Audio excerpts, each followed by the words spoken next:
Welcome to Season 2 of Go Wildly podcast. We are Emily and Heather, two childhood friends who carry a mic into wild places like rivers, trails, and forests, with wild people to host raw, honest conversations about adventure, healing, identity, and the transformative power of nature. In this season, we're centering the voices of people who call Southern Oregon home. Outdoor enthusiasts and outdoor professionals whose lives have been shaped, changed, or are continually influenced by time outside. Come along as together we go wildly. Hey, you wildly wonder. Thank you so very much for listening to the podcast. It means the world to us. Okay, I have a little mission. Pause the podcast right here. Make sure that you're subscribed to this guy, okay? It's gonna be a fun time over here. And if you so wish, we would love a 5-star review, or whatever your heart's inclined to do. Also, leaving us a review truly helps the algorithm, and we appreciate you doing that. Thank you so very much. Also, little tidbit, over on Instagram, we're having so much fun over there. Lots of behind-the-scene footage, some POVs, just some fun, unhinged content. If you love the pod, that's where we go wildly, for sure. So don't forget to follow us over there. Okay, back to the show. It needs a little spring cleaning right now, but this was like a kind of dream for a while. We got the little outhouse here if you need that composting toilet. Cool. Yeah. Yeah, sweet. Yeah, this is definitely an opportunity to tell your story as well as the story of this place, because you are more than just the founder of this. And so, yes, founder syndrome heard, and you contain multitudes beyond what you've done here. So this is a space for you to talk about all the things in your life that have made you who you are and brought you here to this place. Okay. So today on Go Wildly, I am delighted to be joined by Jeanine Moy, and we are here today at the site of Vesper Meadow, which we will hear all about. Jeanine has spent decades learning how to read the land and then finding ways to help others do the same.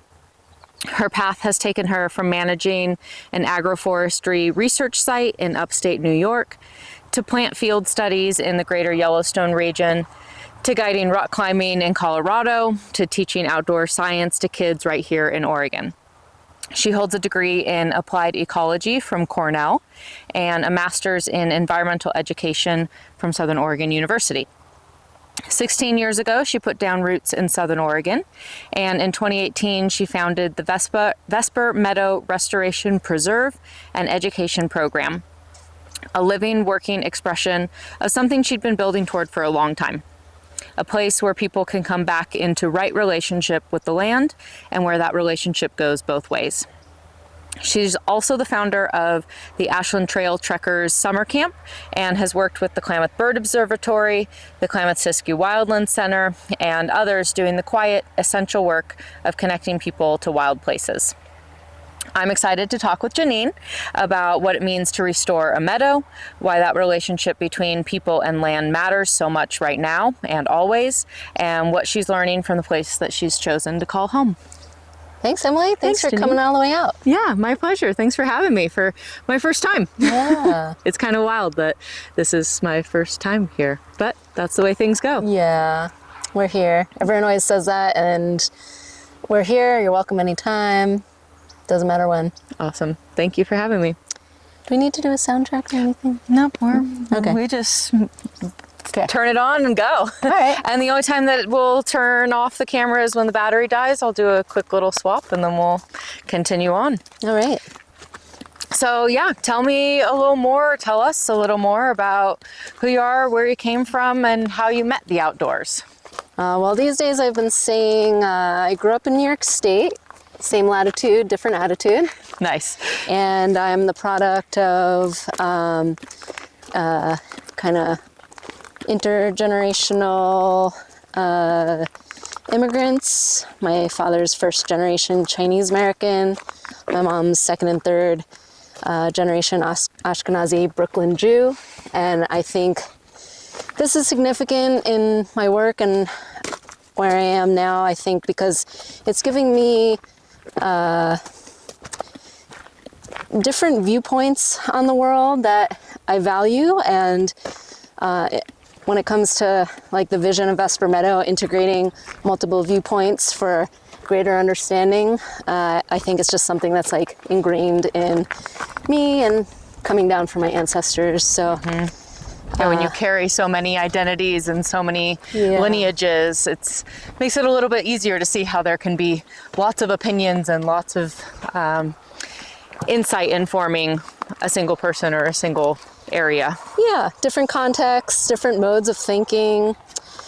And so from an early age, I like played outside in the forest a lot. And I remember even in like second grade, I had this urge to give back to nature and share it with others. I remember like pilfering some seed from my parents' like bird feeder stash and bringing it to school and telling kids that we're gonna have like nature club, and we go around spreading the bird seed as like 8-year-olds in the schoolyard. That's awesome. And I guess going into high school, I had some really formative mentors. I had one teacher who led the environmental studies program, and he gave me a job kind of in the chemistry lab, washing beakers and that sort of thing, and got me involved in the local town's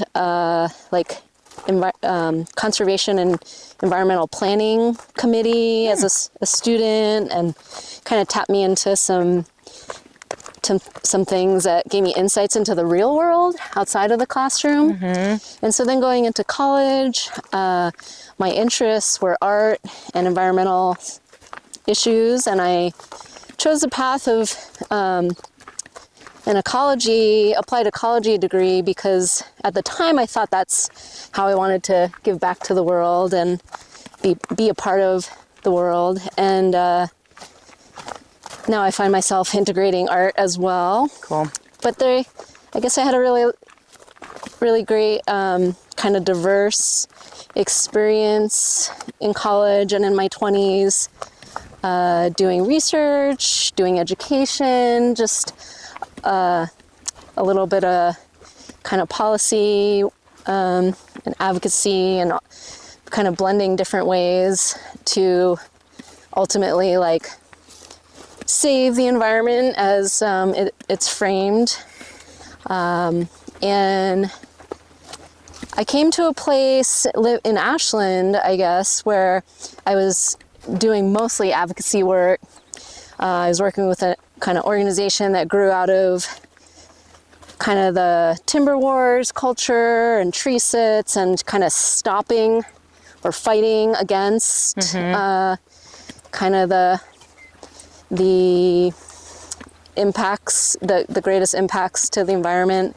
And I see that work as incredibly important, especially now. But I came to realization that I wasn't living in my kind of authentic self and where I wanted to be. And I am not by nature a fighter. I can be if needed, but coming to Vesper Meadow, I was able to embrace my true self and be more of a creator. I identify as an artist, an organizer, kind of taking things and bringing them together, bringing people together, putting ideas out there, and building something. So I love that self-awareness and intentional shift. yeah, That's of so course. important. I mean, of course, there were other factors, and definitely a lot of luck and good fortune and kind of good karma, I feel like, that have enabled me to do this, what I'm doing now. Here's a nice place to sit. Perfect. Our sitting circle on the edge of the meadow. Love it. Already set up and ready for us. Yeah. I already feel like I want to be in the shade. So. Yeah, same. If we sit here, I'll put the camera over here. Yeah, and then we don't have the cars in the background. Yeah.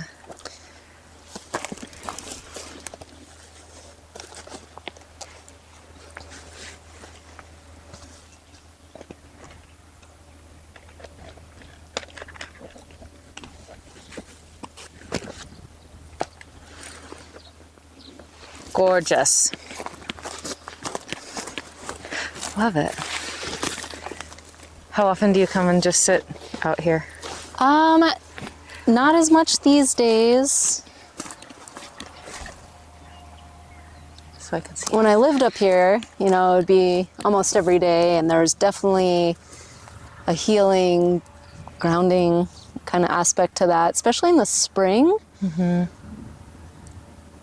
I guess when usually it's much wetter than it is now, and like real soggy, maybe some patches of snow, and so it's kind of not really the best for like skiing across the land, not necessarily the best for walking across the land either, so it kind of lends itself to sitting and just like being able to sit outside and not like have to keep going to keep warm, and just like listening to all the things that are awakening, all the birds.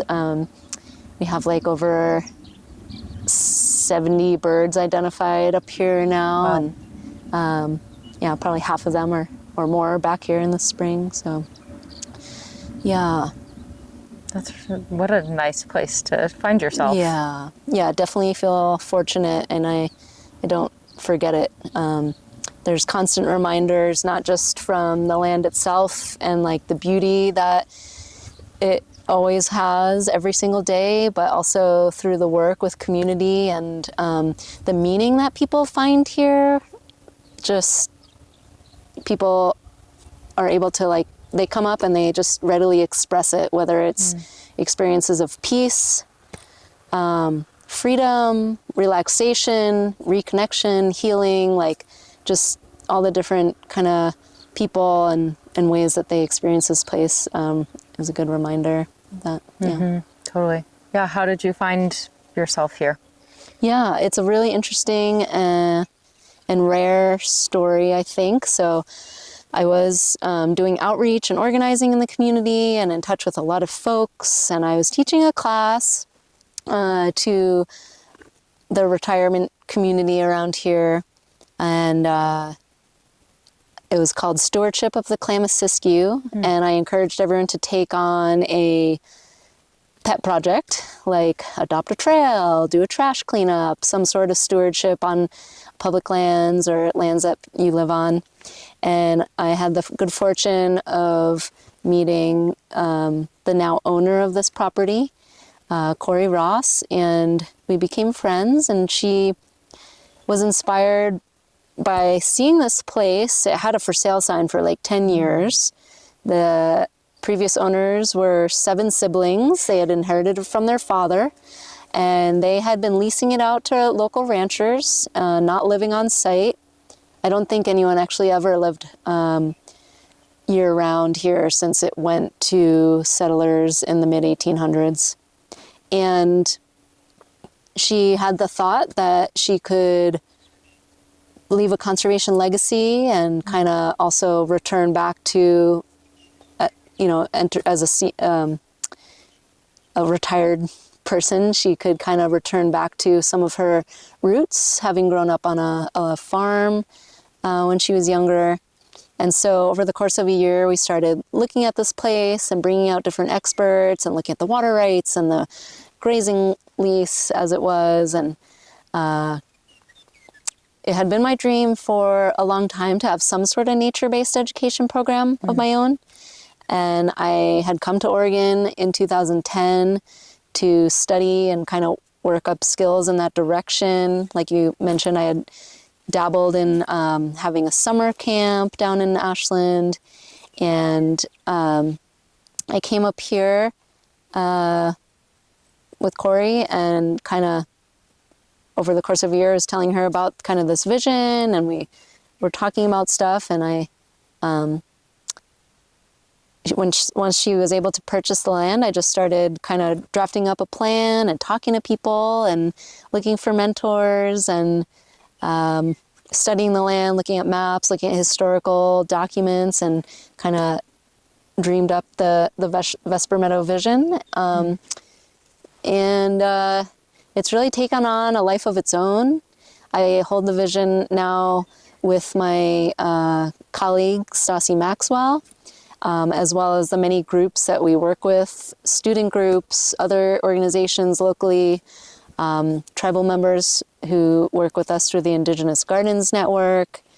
There are a number of artists, scientists that come up here and have been doing long-term projects. Cool. And the whole vision really at Vesper Meadow is to involve people and demonstrate a people's movement to restore land and reconnect with land and engage in this reciprocal way of healing the land and also experiencing the land heal themselves. And I think part of our kind of success in doing these programs or fundraising or any other nonprofit kind of measure of success has been because that message is something that really speaks to people right now. So here we are 7 years in, and some of our projects that have really kind of grown in the last 7 years have been beaver-based restoration in the creek. We could walk down there in a moment. We've built over 90 beaver-based structures, so human-made beaver dams, and we plant willow every spring and fall, and all of these projects involve youth. We have school groups that are going to start coming up like next week, and we partner with other nonprofits that might traditionally not have as much access to the outdoors as other folks and everyone else that I'd previously mentioned. We also have developed a program called Healing Landscapes that Stassi leads, and this is kind of where people come and explicitly talk about healing of the self and the land, and they might engage in some sort of healing movement, yoga, qigong. We have some events coming up this summer, and they also usually are involved in some sort of healing land element, so they might plant willow in the creek or help collect native seeds in areas that are that still have intact wildflowers, and then we bring them back and replace the non-native grass that covers most of the meadow. So that's been a really great program. We have an artisan partnership program where artists come to the land and they're inspired by the place. They then create their own materials. This summer we're gonna really take off with kind of an artist residency program. We've been building a cabin for folks to stay. And the other pieces, I guess, are the science. So we have various science partners, or also some folks with the Understory Initiative that we work closely with, where Vesper Meadow is housed within the Understory Initiative, who do monitoring of some of our projects. So we're wrapping up a report right now of 5 years studying the creek restoration. And then the piece that's becoming more and more central to our work is partnership with tribal people, especially people that have ancestry on this land. And it's just something that Stassi and I both have come to understanding of its significance, and also just at this time with a lot of social reckoning that's happening in society, that just the understanding of like the deep meaning, and it's with discussions of kind of reparations or the land back movement, just something that we really want to create more understanding with in the kind of mainstream society. And so a lot of Stassi's role as the indigenous program partnership lead is to be a liaison with kind of mainstream culture and our tribal partners, and create more shared understanding around some of these issues, both tribal history and contemporary indigenous issues. And it's been probably my biggest learning journey, kind of coming from a conservation and science and environmental studies background, and really learning how all of this, everything that we're immersed in, all these like issues, climate change, they're not environmental issues, they're human issues. And so just more and more, I find myself moving towards thinking, studying, and talking about the human trauma, the human issues, the impacts of settler colonialism on land and people. And that's also where the programs have been moving lately. Do you see that when the people come up here and for their healing process, is that something that they're aware of in what they're trying to heal? Is their embedded relationship with colonialism and patriarchy and capitalism, and how much that has distanced them from having a relationship with the land? Or is that something that like comes up in their time here? Definitely both, and it depends who we're working with. You know, it's something for young students, especially, you know, some of the classes that are predominantly white, affluent kind of families. It's maybe a new idea that we often introduce by sharing indigenous perspective and just doing kind of compare contrast. And one thing we like to talk about is how we always view ourselves as separate from nature, and in an indigenous worldview, the land, the water, the trees, the animals, the plants, they're all also beings that we're in community with, their brothers or sisters, and just having students imagine thinking about the grass as your cousin, and like, how would you treat the land differently if you felt in relation like that? And so just, you know, doing age appropriate things and concepts for the different folks we work with. And then, you know, for a lot of our work, in the last couple of years, we've been focusing on partnering with communities of color and working with organizations that are embedded in those communities. So I think for these kind of Black and Indigenous people of color, BIPOC populations, it's something they're hyper aware of and always thinking about. And for sure, you know, coming here is, you know, there's just this quiet that anyone experiences. And I think that it's almost like stark in comparison to being down in town. And it's something that I think really can bring up, it can bring up both hard and also beautiful feelings, because it's relaxing on one hand, and maybe it strips down some things that were weighing on you back at home, and you can kind of think about things in a more streamlined way. But then at the same time, maybe there's sadness or grief around how you don't usually have access to land like this, and especially communities of color are cut off from these places. It's either public land up here managed by the BLM or Forest Service, which for our tribal partners, you know, that inherently brings up feelings of grief or other kind of tensions.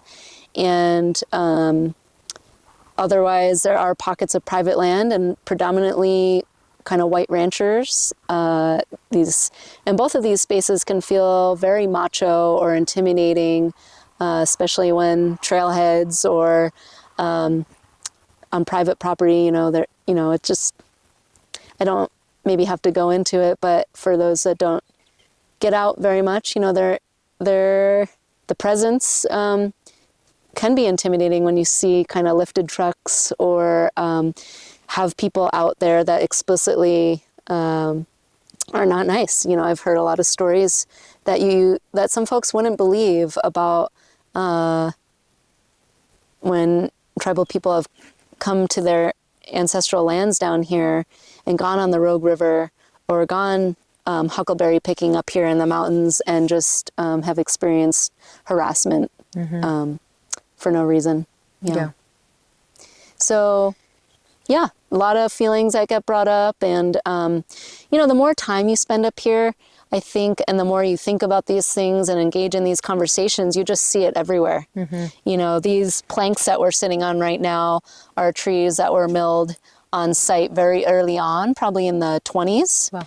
by some of there was like a mill just down the road, a lot of micro mills all through Southern Oregon that prepared wood for homesteads. And that came on the heels of forced removal and genocide, federally sponsored genocide of Tequilma and Lakawa people in this area, Shasta and Klamath as well. And, you know, some of these timbers also went to make the barn that still stands there. So all these things are just kind of constant reminders. You can see a violence in it if you think about it long enough. And, you know, we've spent years removing barbed wire from the landscape. Some of it's down in the ground, some of it's standing. And that is like a landscape level weapon across the forest and the meadow, animals getting caught in it. And so you'll see trees where it was wrapped around the tree. It's like literally strangling the tree to death. It sounds dramatic, but you know, it's all about perspective. And it's the same thing out in the meadow. It looks really green and beautiful at first glance right now, but for me, having spent years here, all this grass is non-native and it's like locked in the top of the soil. Nothing else can grow in there. The natural condition of this meadow would be bunch grass. So grasses that grow in a tight bunch, and then they leave spaces between them that are really important for wildflowers or meadow-dwelling birds like the Vesper sparrow to move around. This non-native grass that was brought in for cows is like a jungle that's just impenetrable. It's just a total blanket that's like 6 feet tall by solstice. Wow. And so kind of this replacement and displacement of native species, sometimes I think about just, you know, their people sometimes can feel this wound on the land. One thing Stassi framed was like, you know, you might see a wound on your body and be aware of it. But when you have deeper wounds in your heart or within you, it's hard to see. And it's almost like that here on the land. It's also awareness. It's like, for us, maybe our generation and the next, we don't have a reference even of what a healthy meadow or forest, like a fully native, functioning, lots of water, lots of snow, you know, all of these things that we don't even have like a reference. Because we just see it as green and think, oh, it's thriving. Yeah. It's not dry and dead. Yeah, and in ecology, people have been talking about it as like a shifting baseline. So every generation, and even shorter than generations, when you have like land managers working in a state or federal agency, they might turn over every couple years. Totally. And that knowledge between those just positions in an agency might not transfer that knowledge or that information. And so in these rapidly degrading landscapes that have less water, have all sorts of shifting baselines, the thing that we're like trying to restore it back to just keeps degrading. And so 2 steps forward, 1 step backwards kind of movement. Yeah. So I think again, going back to the vision of Vesper Meadow, it's like restoring back to a time is something we think about as a reference, but more so we look towards a future where we know we're dealing with climate change right now and into the future. So trying to create conditions that make the landscape more resilient to things like wildfire, drought, increased temperatures, decreased snowpack, things like restoring the creek, having beavers here once again that maintain the creek, converting as much non-native grass to native grasses and forbs. These sorts of things are kind of what we're looking at. And then also the relationships. So it's the relationships that people have with the land and with each other that are going to sustain it. When you go in and you install some trees next to a creek and you call the project done, you know, that there's going to be more problems into the future, and it's like these long-term sustained relationships really are going to carry us forward in a good way. So it's not a set it and a forget it. And also, if there is people turnover, the more relationships that are involved in the maintenance and the care for it, that turnover will have a smaller effect of like lost knowledge in transition. Yeah. And it's like all drawing on these ideas from movement building. Like it's we're stronger together. Yeah, these aren't new ideas. Yeah. These have been part of human practice for a very, very, very long time. Just reviving it. Yeah.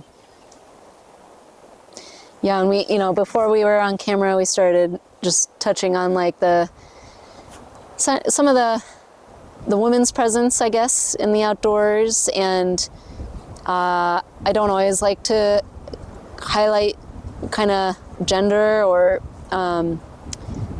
kind of personal pieces, but at the same time, I think there are things about a woman's approach or a feminine approach that lend itself to some of the pieces of the vision here, and that's that communal feel, bringing other people along, bringing other people up in understanding and leadership and in the work so that they can share it with others. And not necessarily like centering ourselves as in a hierarchical way. I think some of these elements are really like what will bring it all around in a good way. I'm curious about like transitioning from the non-native grass to native grass, since the non-native grass is prevalent and continues to spread and take over. How do you pick a sector and focus like quadrant by quadrant, and how do you keep the non-native grass from re-intervening into the restored area? This is a process of learning that we are experimenting with, and we could check this out at the end if you want. We've done the majority of this testing around the barn and the driveway area, which is most accessible and also like where a lot of the impact has been had, because that was the greatest concentration of cows and feeding cows. So the non-native grass here is perennial, so it grows back from the roots every year. It's kind of got a hold across the meadow. I have no illusions of removing it across. What we're looking at is about 240 acres of meadow. Wow. And what we've been doing thus far is using black tarps, black plastic tarps that are, the largest ones we have are like 5,000 square feet. And this is an agricultural process where the black tarp on the ground all summer attracts the heat from the sun, bakes the grass, and we've been really successful with that. It kills off the grass and the roots. And we've been playing around with different ways of removing the thatch, not just above ground, but also the roots have made almost like felted earth. It's like 5 inches of just grass roots that prevent seeds that we put down from being able to germinate they need kind of bare mineral soil. So we've done things like make burn piles on top of the thatch. That's kind of mixed success depending on how much there is. We've gone out with college students and everyone has a shovel and we make little divots and then we plant seeds into those divots. That's been pretty successful. Cool. The thatch actually prevents... is that a coyote? That is. Hey coyote. I have a camera training to just try to... There's another one. Oh, hi. To just try to ignore distractions, but I wish we could capture this on camera right now. Yeah. Looks like one coyote... I'm afraid if I went for the camera, they'd just really... One coyote went left around us when they saw us, and the other one got separated and went the other way. I'm sure they'll find each other, though. Yeah. Wow. We see them... For a moment, I was like, that's not your dog. No. I contained my dog. Yeah, you don't see them running around often in the middle of the day. Yeah. Again, with... I wonder about all these animals with the kind of record low water year we're having, because at this time of year, like I said, there's usually some snow And you might see the coyotes in midday like we are right now, but they're often like digging up in the really wet soil where rodents are kind of emerging. And everything right now is like a month ahead. There's like less water in the soil, the grass is higher. And I always just wonder, like you asked about humans feeling the impacts of settler colonialism on our society and their individual life right now. And just how much do animals feel like the scarcity of food, or like the trauma, or habitat. Being afraid or on the watch all the time of like crossing fences, crossing roads. Anyway. Yeah. Is the property fenced? It is, and it's this definitely necessary evil that we have because of free-range cows in the area. We've just been trying to illustrate this kind of purist idea of restoring for a native landscape, and so we have to. It's our job to keep the cows off the land, a la the Taylor Grazing Act of 18 whatever, 200-year-old law. If a cow comes onto your property, you're liable for anything that happens with that cow. And same thing if you're driving and you have a collision with a cow, you're responsible for that cow and all your medical damage. And that's making the cow more valuable than a coyote or a person through that act. Yeah, that's one way to think about it. Yeah, it's a whole nother story. It's I've definitely learned a lot about how subsidized public grazing is, public land grazing is for those that have allotments up here. And by studying some of the pollinators closely and other meadows in the area, we'll partner with the Bureau of Land Management for some restoration. And I have kind of been bringing up some of their biologists recently in understanding this endangered butterfly, the Mardon skipper that we have at Vesper Meadow, and also some neighboring meadows that's extremely endangered. And I've just witnessed, even in the last 7 years, just the degradation of some of these wet meadows nearby from free-range cows. And it's definitely a chore if you're a landowner up here. A lot of the grazers don't live up here, but they just have their cows kind of loose and around. They might live an hour or more away, and in the summer, the cows are just going through the forest or along the roads. Along the road here that we're on, there's a collision at least once every year with a cow. Wow. Yeah. They should call it Dead Cow Road. Yeah. Also another story. Yeah. What was my question? I had a good question building. We got distracted from whatever we were talking about with the coyote, settler colonialism, scarcity for animals and habitat, grazing. I lost my question, but if it comes back, I'll bring it back. Yeah. Because I've gone. I don't know which section it was in, but it was good. I can tell you that. Well, I did mention the beavers, and everyone likes to talk about the beavers, so I'll just, for those who don't know, we've been partnering with Project Beaver, some folks that are located in Applegate, and working throughout the state on various issues to promote beaver as partners in restoration. And they've been supporting some of the beaver-based restoration in the creek here. And it's been about a year now. Last March, we worked with them to reintroduce a family of beavers up here on some adjacent BLM land. And this is significant because beavers haven't been at Vesper Meadow or in the surrounding area in at least 10 years. Wow. And this is kind of an issue kind of throughout the West, where the intentional removal of beavers or their habitat has just exacerbated some of the other issues that have caused the degradation of our waterways, of our kind of wetlands and rivers and creeks. And so we're very hopeful that they will continue living here and continuing the restoration work that we've done in the creek, coppicing the willow, building more beaver structures, reinforcing the ones that we've made.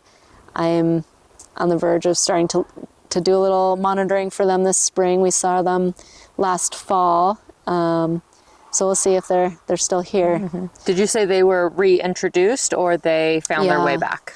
They were rescued from down in the valley on private property where someone was going to lethally take them otherwise.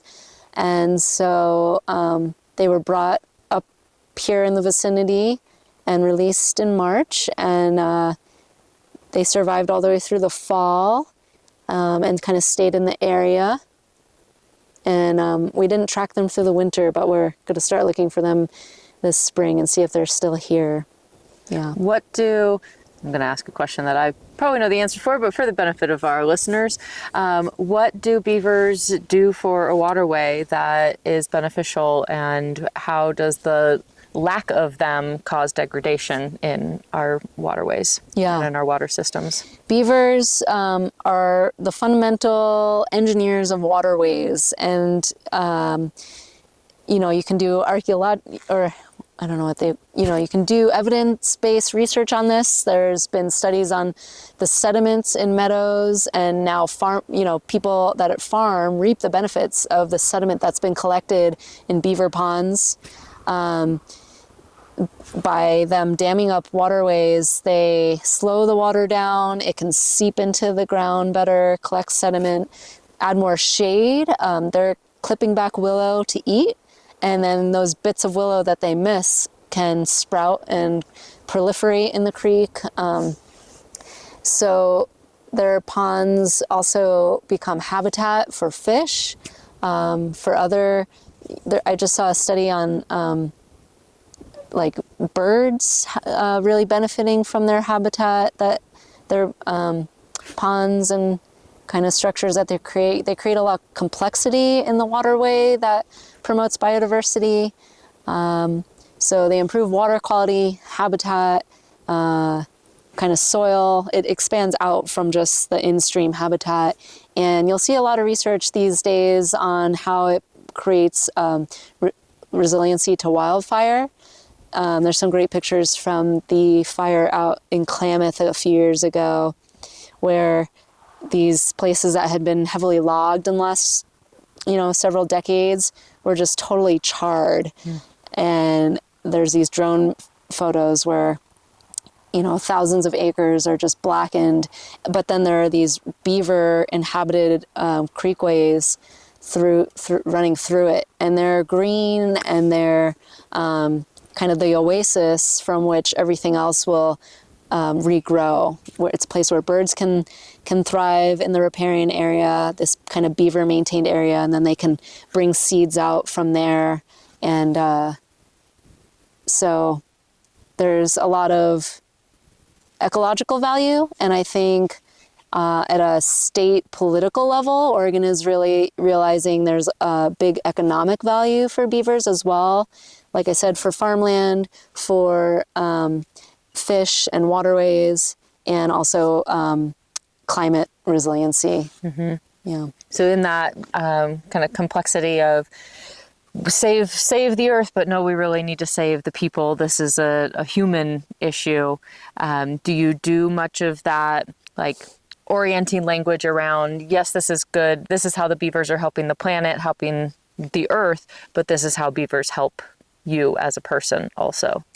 Yeah, I think, and it always depends on the audience, right? Some people need to be convinced that they're related to the other living beings in our ecosystem, and some people know it intuitively. So we're always talking about how things kind of come back around to our own lives, to our communities. And I guess, it's often a role that we see ourselves playing just to remind people of these things. Like to the rancher across the way who may say, put up barbed wire fence and take out all the beavers. There's a way to say, actually, there's going to be benefit for you if you don't do that. Yeah, and like I said, there's a lot of absentee kind of ranchers. And I think a lot of ranchers do know a lot of these kind of ecological concepts on a first-hand basis, having spent time up here intergenerationally. I guess I don't want to proliferate any ideas of like us and them. There are things that maybe we don't agree on, but there are a lot of things that I think there's shared understanding about. So there's a reliance on the land, no matter how they're using it. Yeah, it is in their best interest to take care of the land so that the land can take care of their cows and the cows can take care of them. Yeah. Should we check out the beaver stream? Yeah, let's go. Cool. Lakawa Creek. Again, the water level in the creek right now is very low. Not characteristic of this time of year. Yeah, so you've been here for 7 years? Yeah, I guess I started visiting, it was 8 years ago now. And I guess folks listening in on the podcast today can go to our website or social media and see some photos. I wish I just had some on hand of like what it looked like 8 years ago. It was kind of just a muddy, naked canyon with a little water running through it. It does stay wet all year long. And here's some camas just starting to peek out. And you can see last year's stock. I'll get back to the beavers in a second, but while we're here, it's an opportune moment to just mention this camas, which we adapted for our logo here with a human hand pulling it from the ground in a kind of reciprocal image. One thing we always kind of impart to visitors here is just how, yes, this is land that's been grazed and maybe obvious at this point for over 100 years. But before that, there was a very long indigenous period. We have 100 years of grazing, but it was, thousands and thousands, several thousands of years of people gardening camas here. And Takilma and Lakawa and Shasta people kind of came up in the summertime or maybe spring, like now, and would tend to this place. And there's a lot of culture and knowledge, just very extensive plant knowledge around hundreds of species of plants. But camas is really special because it is a very important food source, calorically at least. Acorns were probably the #1 plant food, and then camas was a close second. So it has a bulb that's starchy and sweet once it's cooked down. And I liken it to the potatoes of our society today. Maybe the acorn is the wheat. And so it's still kind of, you can see it in a couple weeks. It'll just be a sea of purple right here where we're standing. And this is the legacy of indigenous gardens on the landscape. And you might find some metaphors in how it's surviving, but it is, has a lot of competition with this non-native grass. You can see that above ground, but if we were to dig it up here, you'd see the bulb is kind of squished amongst all the roots. It's actually like continually digging deeper and deeper to access water, competing with the roots of this non-native grass. And so it's not in the healthiest condition. It would prefer to have flooding. So a good opportunity to go down to the creek.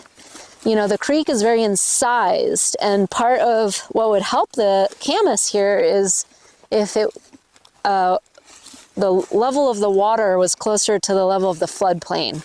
So one of our goals for the creek restoration is for the creek bed and the meadow to be closer to the same level. And so in the spring, we would have more inundation of the meadow. We'd get all the feet of the camas wet. This really should be a wet meadow. Like, we shouldn't be able to walk through this like a like a football field right now. This should be super squishy and we should be getting stuck. So with the beaver-based restoration, we've been building these human-made beaver dams and beaver lodges with the goal of slowing water down, increasing habitat for wildlife, and ultimately raising up the bottom of the creek. And you'll see some monitoring stations. We've been measuring that as we go with temperature, flow, and stage height. That's the report that we'll put out soon, and hopefully a little story map. So it's right here actually where there's a culvert, and this is kind of the spot where the creek is most impacted. Just upstream of us, it's a little more narrow, not as deep, but this is where it's super channelized. And like I said, 7 years ago, this was just like a muddy, naked, oh, do you see that huge fish? Yeah. There's a big fish down there. Yeah, so there's some trout and speckled dace, and definitely in the last couple years, we've seen more fish, especially these larger, like foot-long fish. That's a great sign. Yeah. Before we put in the beaver structures, this area had, water would be much lower. You can see these posts here upstream and posts downstream. Those are, and right here, these are those beaver structures I'm talking about. It's like loose woody debris, and then it gets pinned down by these 3-inch round posts. We have usually some tall people come and use a hydraulic post pounder to pin that down into the creek. And then all the willow you see right here, it's very yellow right now. It's about to leaf out. That's all been planted by students, volunteers, other community groups, myself, and that's also been an agent in slowing the water down, and it's allowed things like this rush in the middle right here, or some of the other native wetland plants to spring back up. So it's not just a muddy canyon anymore. And in the height of snowmelt, the spring freshet, there have been a few winters where water has flooded up onto the banks, which is really what you want to see. And you can see, going back to the grass, which we were kind of talking about, here it is on the top of the bank. It's really locked in the top of the bank. You can see the roots are a few inches deep there. And that is something we're trying to contend with, because with these beaver structures holding the sediment back, what we'd like is for the banks to fall in and for the banks to go from like super steep to more shallow of an angle. So we'll see what happens there, I guess. Yeah. Is there a desired or projected timeline for that happening? Well, no, it's just been a slow process. And like I said, it's all about the long-term relationship with a place and continuing to tend it. We did have, we do have project deadlines, especially with like funding from, a lot of our funding is through foundation grants or state or federal grants, maybe less so these days, but this has been 5 years of creating these beaver structures, and that's something that we've had kind of support for, and the willow will just keep planting. But really, it's just remediating the issues as much as we can over time. It's working. Yeah, a little bit. Yeah. What's your, do you see this being what you do for the rest of your life? Or? Oh, I've never imagined my whole life through. Hold on, I just want to get a picture of this fish. Absolutely. It's interesting markings. Wow, coyote and fish in one day. Maybe we just got to get the sandhill cranes. Okay. Calling it in. Cranes, come to us. Yeah. Well, when I came to Vesper Meadow and started creating the vision, it was actually the first time I visioned like 5 years of doing one thing. And now it's been 7 years. I'm recycling the vision right now and working with some other Vesper Meadow folks to look at the next 5 years. But I am very open to change, and I see like my role here as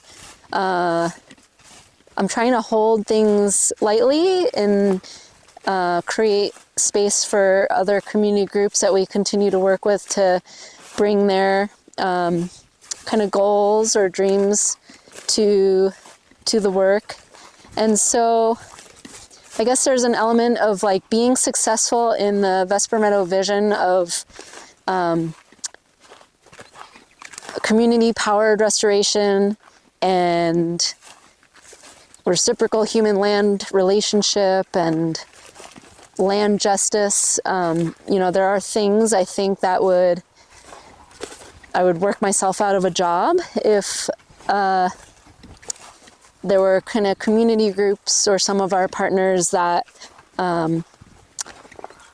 became more forefront in the work here. And then there's also, there's a lot of relationships with the people I work with the landowner here, with...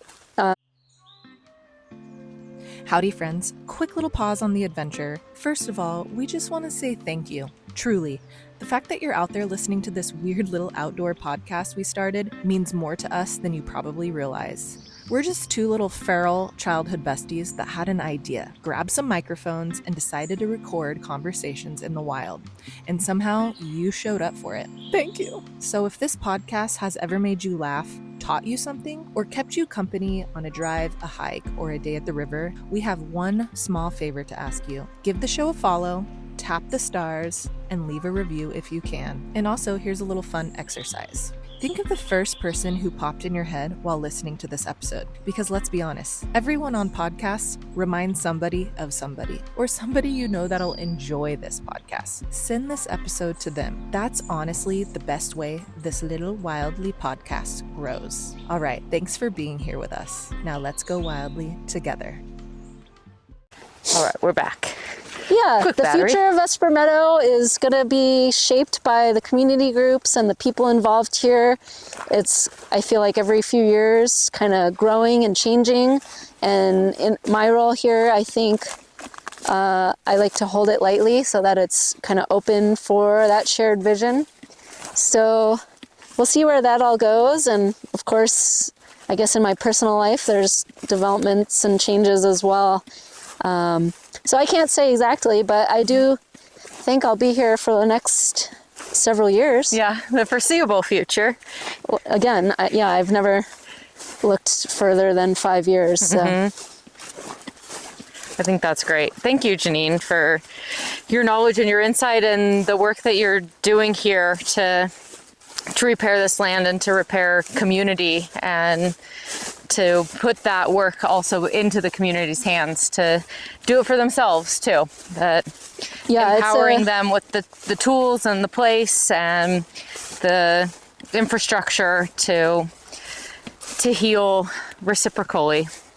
Yeah, it's really a pleasure and an honor, and people say thank you, and I feel like I don't need to be thanked. Like, just being here is reward enough. And thank you for coming out. Yeah. Part of our work is to like share this story, and sometimes we're so immersed in doing stuff or making things that we don't get to tell the story so much. So it's great to work with artists and writers and videographers that want to help kind of share the story through their lens. Yeah, it's a great story to meet and to share, and same, like, people thank me for doing this, and also it just feels like it's what I'm supposed to be doing, and hosting this container for people to share their own story of who they are and how they commune with the land, and hopefully for sure inspire others to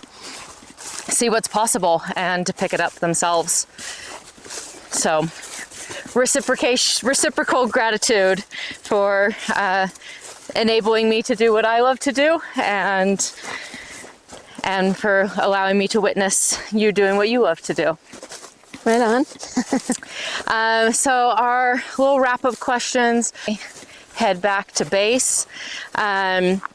What is your favorite or most trusted piece of outdoor gear that you always have with you?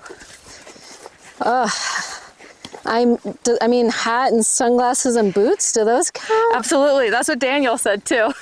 Yeah, I mean, at the meadow, there's just so much sun, and then if you're going to step in the water, those are kind of critical. But of course, working with groups, we've really tried to institute always having a first aid kit, and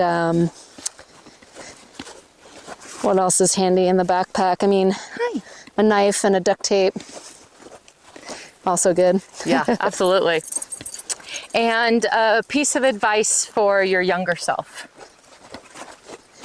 I guess like just trust in the process, and I guess it depends how young.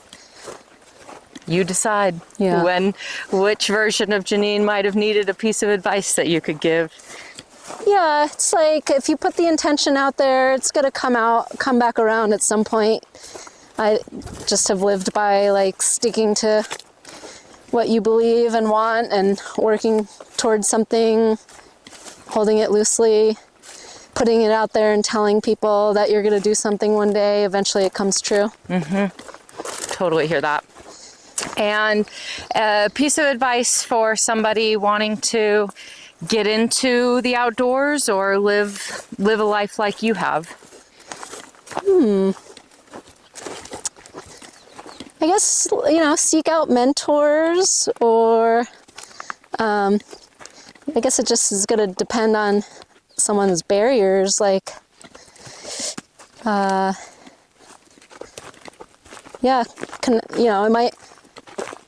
might just rely on people more than the outdoors itself, finding the right people to be in community with or be mentored by or whatever it is. Yeah. Totally.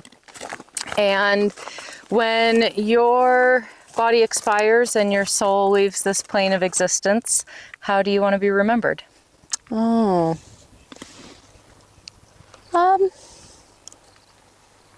Just maybe the lessons that I'm putting out there to be embodied and carried on in other people's lives. Yeah. Awesome. Yeah. And if people want to find out more about you, come hang out with you, learn from you, where can you be found if you want to be found? Well, we've got vespermeadow.org.